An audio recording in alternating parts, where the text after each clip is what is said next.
Hey, what's up guys, it's TechZoomer talking to you here, and in today's video I'm going to review my Sony A6700 for the last 4 months. Yes, this is my long-term review of the Sony A6700. Has this been a great camera? Has this camera been what I've been expecting from a very expensive main shooter for my YouTube channel? Well, watch this video until the end to find out if it's worth it to buy the Sony A6700 for your line of work, for your YouTube channel, or for just pleasure and a hobby. So, no further ado, drop a like down below, subscribe to the channel. Let's talk about my experience with the Sony A6700, shall we? So, this is the Sony A6700, and you are probably wondering, if you are holding the Sony A6700, which camera are you using to record this video? Well, pretty simple, the iPhone 15 Pro Max. But if you want to know how the Sony A6700 looks, well, let's just change the cameras. So, we are now using the Sony A6700. And let me know in the comments down below if you noticed that big of a difference between the iPhone 15 Pro Max and the Sony A6700. Yes, I've switched cameras now, and it did not take like 1 second. But again, I think that this is a way better setup for me. I think the video quality using a main camera, using a mirrorless camera, a dedicated camera, looks better than the iPhone 15 Pro Max. Although Apple this year made huge leaps on their video quality using log footage on the iPhone, I do believe that the Sony A6700 and even other mirrorless cameras will still look apart. And so that's why I choose to use a mirrorless camera, not just to use an iPhone, which will be much easier for me. But again, I made a whole video talking about the differences between the iPhone 15 Pro Max and the Sony A6700. I made a full comparison, telling you if it's still worth it to buy dedicated cameras, mirrorless cameras for shooting video or photos. So if you are interested, that video will be over there. Other than that, I do believe that the Sony A6700 is an incredible camera, and so let's talk about it. For the last 4 months, I've been using the Sony A6700 as my first and only camera. Yes, all of the video that you saw on this YouTube channel for the last 3-4 months, since July, end of July, beginning of August, has been filmed with the Sony A6700. And I gotta tell you, I'm super happy with this camera. It does not let me down once. I've gone on vacation to it and taken incredible photos, incredible video. So cool to go into the jungle, to go into the beach and experience this amazing camera. But not just on the hobby side, on the video side for the family, video for me, photos for me. No, in terms of line of work, the YouTube channel, the Sony A6700 has not let me down once in any single aspect that I've made. I've made freelancing jobs. I've made like 50 videos since I bought this camera with it, and I haven't had any issues. Not once it has overheated, not once it has corrupted a file. No, every single time it lines the focus, every single time it gets it right, the exposure, and now I've tried using S-Log3, now I'm using S-Cinetone, so let me know in the comments below if you noticed the difference between S-Cinetone and S-Log3. This is S-Cinetone, and the last video and the last several videos were shot on S-Log3. So let me know of that in the comments down below if you prefer S-Cinetone, S-Log3, but if you don't know what it is, let me explain you. Well, S-Log3 is a log format from Sony. As you know, and I was talking about it before, camera brands and now Apple can create their own log version. Yes, Sony calls it S-Log, then Canon calls it C-Log, and then Fuji calls it F-Log. This is just their way to tell you that there's their log version, their color science on the log. Log is a format that enables you to get more dynamic range, so you get high dynamic range, more range on the shadows, more range on the highlights, and so it's much better to color grade afterwards. You don't have any baked in LUTs or baked in looks to the footage. It's like a complete blank canvas for most creators. S-Cinetone is different. S-Cinetone is more like a graded version of log. You still get amazing high dynamic range, but you still get that S look, that Sony look to the footage, that Cinetone, that cinema look that Sony applies to their FX3 lineup, to their FX6 lineup. You can get it now on cheaper cameras. And I do believe that S-Cinetone for me is the best way to go, because S-Log3 taken a lot of trouble to actually color grade on DaVinci Resolve, and then I have to pass that footage to Final Cut Pro, and it took for ages to color grade and edit the video, more like 5-6 hours to do that. And at the end of the day, did I notice much of a difference between S-Log3 and the normal profile camera from my Sony A6700? Well, you let me know in the comments down below, but I don't think so. And for me, it's about being quick. Right now, on my YouTube journey, I don't need to focus 100% on making like a 1-week video that it takes me like 1 week to edit and then get millions of views. No, I need to be really fast editing and launching videos because I need to make like 3 videos a week to feed the algorithm because I'm a small channel. And so for me, having S-Cinetone is the best of both worlds. You still get those cinema-like colors, but with half of the workload. And again, there's some YouTubers saying that S-Cinetone is more reliable on the color science and just better, plain better than S-Log3. Quick stop on today's video, but from now on you will notice a loss in quality on the footage. I don't know why, but S-Cinetone has made some kind of haze on the video footage and on the clip that I cannot fix in post. So here's something that I noticed that is a big downside on S-Cinetone, at least from the first time using it. I don't know what it is, but it totally ruined my footage. Sorry for missing it now. You will probably see it, before you probably wouldn't. But I needed to tell you this. This is my real test, my real world experience. And so, yeah, I don't know what happened, but tell me in the comments below if you notice that little haze that will appear from now on this video. Then, at the end, it will fix itself. I don't know how, I don't know why, but it just happened. So, let me know in the comments down below what you thought. I'm not sure. I'm not a professional. I'm not even a color gradist. I just like to shoot video on my Sony A6700 and I like to try things out. So as for S-Log3 and S-Cinetone, I will keep using S-Cinetone and S-Log3 for the near future. It's great. This camera does not overheat and it's completely fine. This Sony A6700 features a 24 megapixel sensor that shoots 6K video and then downsamples it to 4K. You can shoot 24 frames per second, 30 frames per second, 60 frames per second, and 120 frames per second. But keep in mind when we are shooting on 120 frames per second, you will have a 1.1 crop on your footage. Other than that, you can shoot in every single scenario with every single format that you want. H.265, H.264. You cannot shoot ProRes on this camera, but if you want to shoot ProRes, then buy the Sony FX30. It's the same sensor, the same everything, the same APS-C lineup, but with a fan, so it can cool itself, and then, of course, the ProRes format. That's the reason that it supports ProRes, is the fact that it can cool itself, while the Sony A6700 has no fan, so doesn't make any noise, which is a good thing, but it overheats more easily if you are recording very high intensive tasks like 4K 120 frames per second for like more than 10 minutes straight, then the camera will overheat. Other than that, I've recorded like 4K 30 frames per second for 35, 40 minutes, no issues. One issue that I found is a very niche factor with this camera, is that if you are using an external monitor, it will overheat. But it will overheat if you are using your external monitor like wirelessly, so not via wire. If you are using a wireless external monitor via Bluetooth or Wi-Fi, like I don't know, your iPhone, you can download an app called Monitor Plus and then use it as your monitor for your camera. This is a very cool app because it enables you to have a very nice monitor, your iPhone's display, without needing to pay hundreds and hundreds of dollars for an external monitor. But keep in mind that it will overheat if you are using it via Wi-Fi. Again, I've tried it and overheats around the 15 to 18 minute time. Again, still really good. Other than that, no overheating issues, and that's something that a lot of people talked about in the review of this camera. But I mentioned on my last review, on my first review, that I didn't find anything. And after like 4 or 5 months of using it, none. So no issues on there. This camera has been completely cool in every single way. Other than that, this sensor, a 24 megapixel sensor, is not just good for video.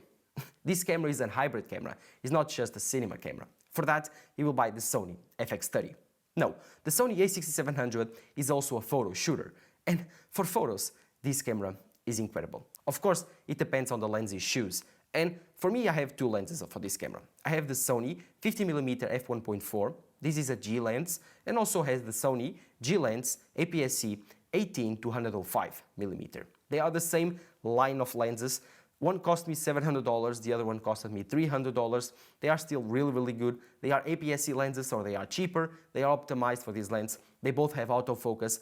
They both have auto stabilization for the lens. So they both have most of the features that you want on a really good Sony lens. And the best thing is they are truly optimized for the Sony camera. No issues with the autofocus because they are a Sony lens, and so they work really well with Sony hardware.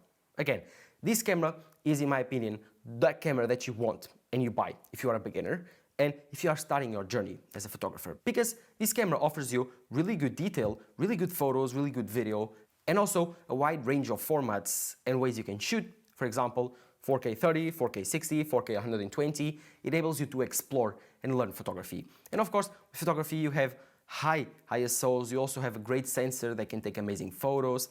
The shutter speed is really good, you can take up to 11 frames per second. So the stats here are like an A7 IV with an APS-C sensor.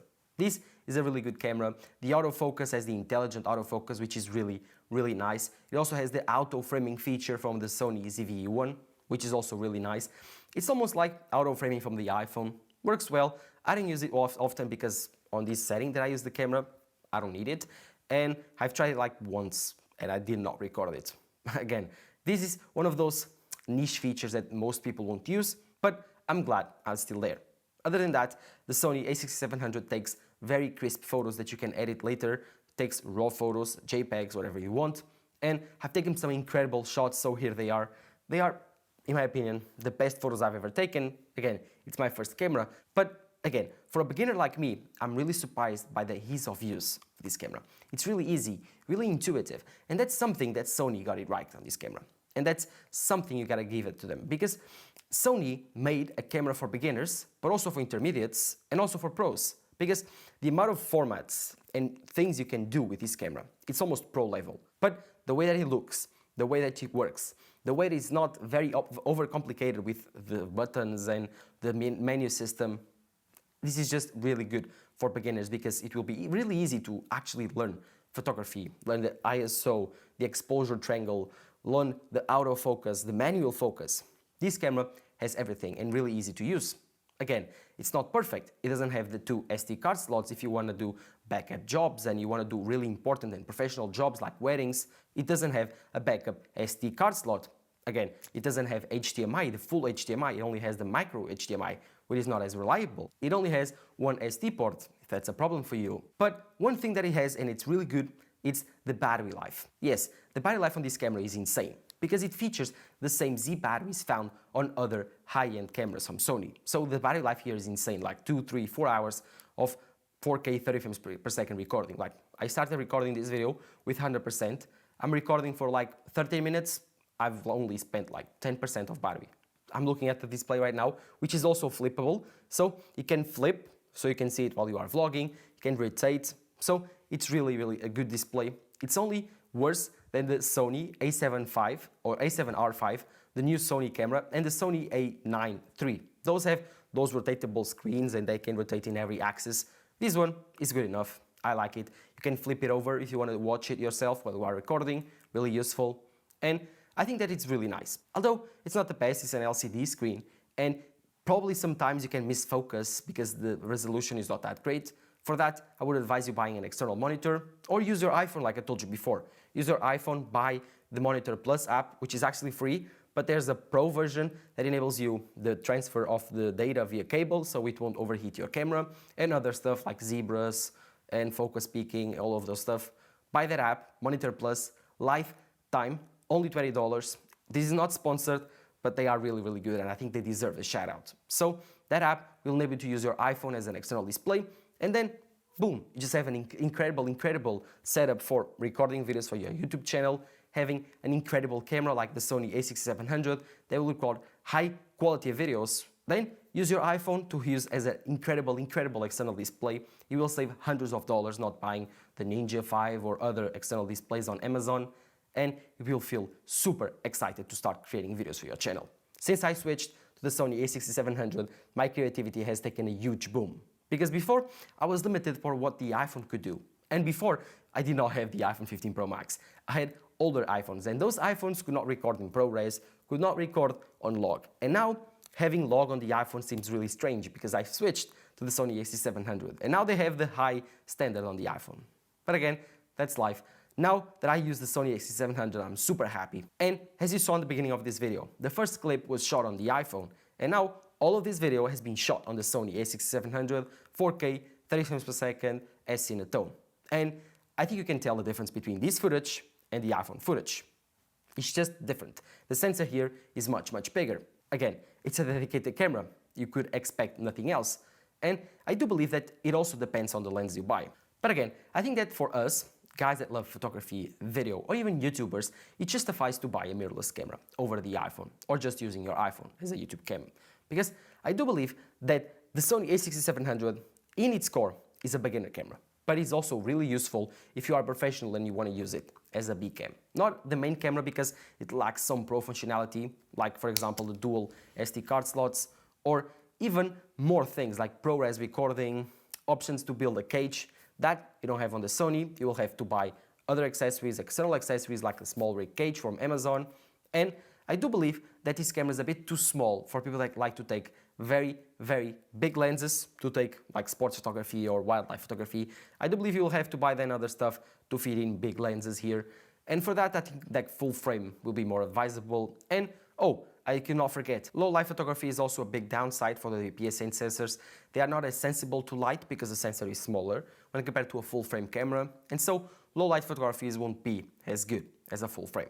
But again, like I told you in other videos, the Sony A6700 and other APS-C cameras are much better at low light than the iPhone. And so I do believe that for most people, 90% of people that are just buying their first camera, or even 95% of people buying their first camera, buying an APS-C camera is the way to go. Because the lenses are much cheaper, because the sensor is still big enough that it can capture most of the use cases that you will use. Even night photography, I've taken amazing photos in Vegas using the Sony A6700, photos I will remember for life. They are amazing, they are beautiful.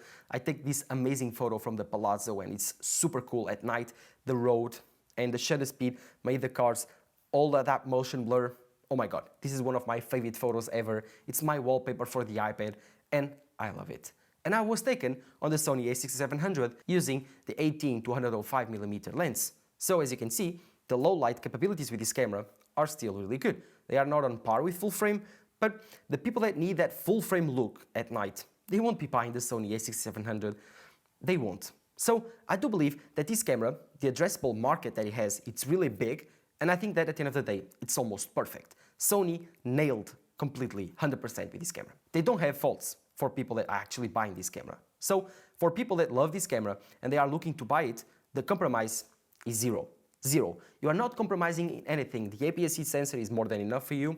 The lens selection is really good. You have cheap lenses because of APS-C. You don't need to buy full frame lenses, which are much more expensive, like put $500 to $1,000 on top of the price of the APS-C lenses.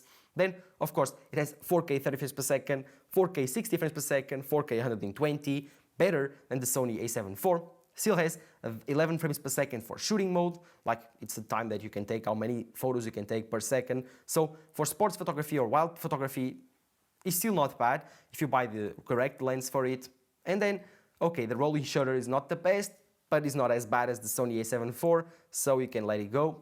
Again, this camera, where it compromises, most people won't notice. The people that this camera addresses on the market, so the beginners, people that want to spend that much money, this camera doesn't have any compromise, no issues. For those that are looking for a more professional camera, this is not the camera for you. Go check out the Sony A7 IV used if you want to save money. Go check out the Sony A7 III if you want to have a cinema camera look, but on a different body than the cinema line of Sony. Or go check out the Sony FX30 if you want the same sensor as this camera, an APS-C camera, but just for video. Then the Sony FX30, in my opinion, is also an incredible deal. Again, you have to know what you are buying. If you are looking for an hybrid camera, there's no better APS-C camera than the Sony A6700. If you are looking for a full frame, then go check out the Sony A7 IV. That right now is really cheap, and the deals you can get on it, they are really good. But keep in mind, it's a full frame, so the lenses will be more expensive than buying APS-C lenses for the Sony A6700.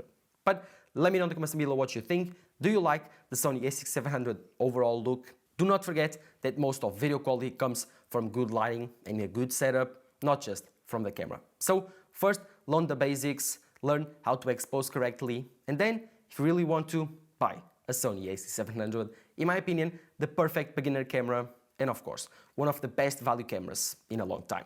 So drop a like down below, subscribe to the channel. Thank you guys for watching. Bye bye.